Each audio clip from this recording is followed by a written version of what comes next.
Hello, Jessica Frost Ballas here with another video for Hero Arts. Today I'm showing an easy way to layer your stencils for a more dimensional look and a fun way to pair stencils and stamp sets in unexpected ways. So let's get started.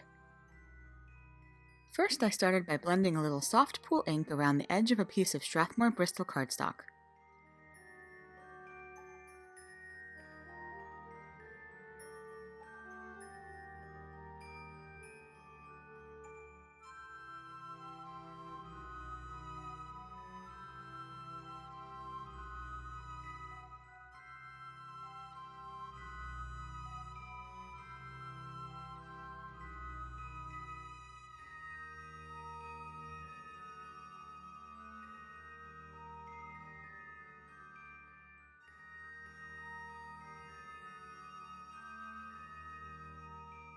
Then I placed the Sprigs stencil over the panel and held it in place with purple tape.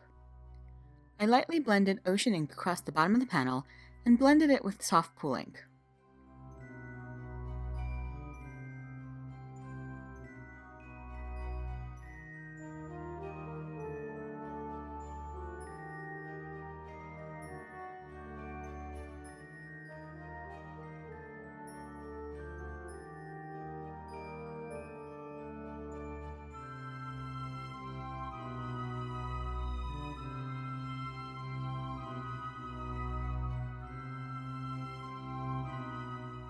Next, I lifted the stencil, changed the orientation slightly, and taped it back over the panel.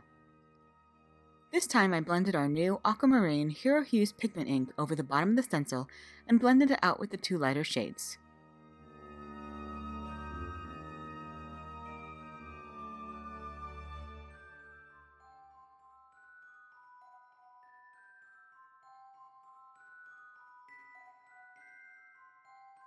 When you lift the stencil, you end up with an interesting dimensional effect from the two layers in different colors. I added a little more blending of the three colors along the bottom of the stencil. Then I set that aside to dry and trimmed it down to 4 by 5 1/4.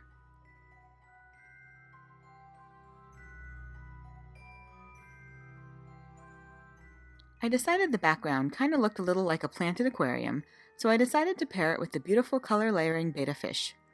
I started by lining up the layers on my Misty. I stamped the outline layer with grape juice ink, and then the bottom layer with soft purple ink.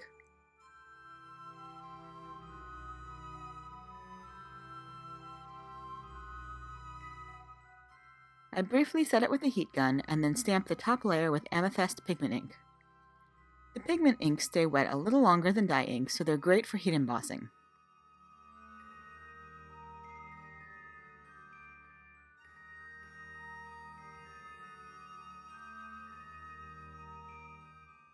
While the ink was still wet, I heat embossed it with sparkle embossing powder. The sparkle embossing powder is clear, so it picks up the beautiful shade of purple and just makes it shimmer. Once I was done, I die cut it with the coordinating die.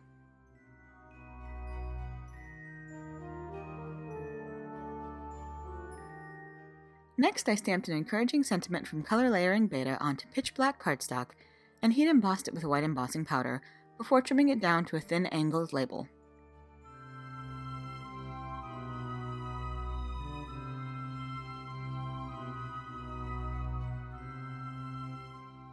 I adhered the stenciled panel onto a white card base and then added the label. Finally, I added the Betta with a few foam dots for a little extra dimension.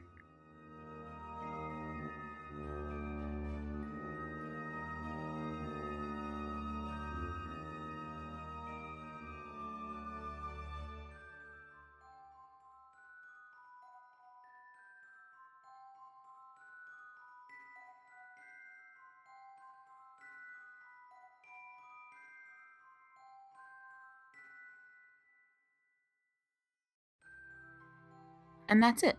You can find more information on the products I used today at the Hero Arts blog, and there's a link in the YouTube description below. And don't forget to check out our current Stay Crafty with Hero challenge. You have 2 more days to enter your encouragement cards for a chance to win. And make sure you're sending those cards to brighten someone's day in these crazy times and not just keeping them in your stash. Thanks so much for watching, and until next time, have an amazing day and happy crafting. Bye!